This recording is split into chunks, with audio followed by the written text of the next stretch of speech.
Ready வணக்கம். சென்னை பெரம்பூரில் இருக்கக்கூடிய ICF தொழிற்சாலையில் ஹைட்ரஜன் என்ஜின் சோதனை ஓட்டம் நடைபெற்றது. இந்த சோதனை ஓட்டம் வெற்றிகரமாக நடைபெற்றிருப்பதாக மத்திய ரயில்வே துறை அமைச்சர் அஸ்வினி வைஷ்ணவ் தன்னுடைய எக்ஸ் தளத்தில் தெரிவித்திருக்கிறார். இதனுடைய முக்கியத்துவம் பொறுத்தவரையிலும் இது இந்தியா மற்றும் சென்னை ஐசிஎஃப் தொழிற்சாலைக்கு ஒரு மிகப்பெரிய ஒரு சாதனையாக சிறப்பு வாய்ந்த ஒன்றாக தான் பார்க்கப்படுகிறது.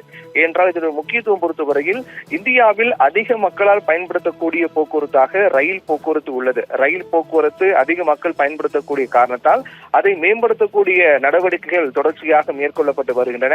அதிலும் குறிப்பாக தற்போது இந்தியாவில் டீசல் மற்றும் மின்சாரம் மூலமாக இயக்கப்படக்கூடிய ரயில்கள் மட்டுமே தற்போது புழக்கத்தில் இருக்கின்றது. அதை மேம்பட்டதாக மாற்றக்கூடிய வகையில் தான் கொண்டு வர திட்டமிடப்பட்டதுதான் இந்த பசுமை எரிசக்தி மூலமாக இயக்கக்கூடிய ஹைட்ரஜன் ரயில். இந்த ஹைட்ரஜன் ரயில் பொறுத்தவரையிலும் மிக முக்கியமாக பார்க்கப்பட வேண்டிய விடயம் என்னவென்றால், இந்தியா முழுக்க இருக்கக்கூடிய இந்த போக்குவரத்து அந்த கட்டமைப்புகளை மாற்றக்கூடிய வகையில் பசுமை எரிசக்திக்கு அதிக முக்கியத்துவம் கொடுக்கக்கூடிய வகையில் அதை மாற்றப்பட வேண்டும் என்று பல்வேறு திட்டங்களை நடைமுறைப்படுத்த மத்திய அரசு தீவிர முயற்சி மேற்கொண்டு வருகிறது. அதிலும் மிக முக்கியமாக பார்க்கப்பட வேண்டியதுதான் இந்த ஹைட்ரஜன் ரயில். அதாவது முழுக்க கிரீன் எனர்ஜி என்று சொல்லக்கூடிய பசுமை எரிசக்தி மூலமாக இயக்கப்படக்கூடிய ரயில் தான் ஹைட்ரஜன் ரயில். அதற்கான சோதனை ஓட்டம் தான் சென்னை ஐசிஎஃப் நடைபெற்றது. அந்த சோதனை ஓட்டம் வெற்றிகரமாக நடைபெற்றிருப்பதாக மத்திய ரயில்வே அமைச்சர் அஸ்வினி வைஷ்ணவ் தெரிவித்திருக்கிறார். ஹைட்ரஜனில் இயங்கக்கூடிய ரயில் என்ஜின் சோதனை ஓட்டமாக தான் இது நடைபெற்றது.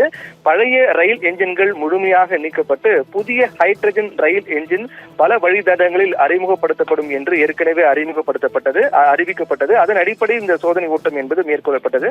குறிப்பாக 1200 குதிரை திறன் கொண்ட ஹைட்ரஜன் ரயிலை இந்தியா உருவாக்கி வருகிறது.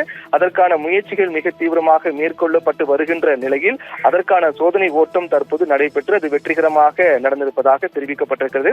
மிக விரைவில் அது நடைமுறைக்கு வரும் என்றும் எதிர்பார்க்கப்படுகிறது. இதன் மூலமாக முழுக்க பசுமை எரிசக்திக்கு முக்கியத்துவம் கொடுக்கக்கூடிய வகையில் இந்த திட்டம் என்பது நடைமுறைக்கு வர இருப்பது மிகுந்த சிறப்பு வாய்ந்த ஒன்றாக தான் பார்க்கப்படுகிறது. ஏனென்றால் இதற்கு முன்பாக உலக அளவில் பார்த்தோம் என்றால் ஜெர்மனி, பிரான்ஸ், ஸ்வீடன், சைனா உள்ளிட்ட நாடுகளில் மட்டும்தான் இந்த ஹைட்ரஜன் இயங்கக்கூடிய இந்த ரயில் என்பது இருக்கின்றது. ஆனால் அதற்கு அடுத்ததாக இந்தியா தான் அந்த சாதனையை பெற இருக்கின்றது. இந்தியா, ஜெர்மனி, பிரான்ஸ், ஸ்வீடன், சைனாவுக்கு பிறகு இந்தியா தான் ஹைட்ரஜன் ரயில் இயக்கக்கூடிய ஒரு பெருமை பெற இருக்கிறது. அது இந்தியாவுக்கு மிகப்பெரிய ஒரு பெருமையான விடயமாக தான் பார்க்கப்படுகிறது.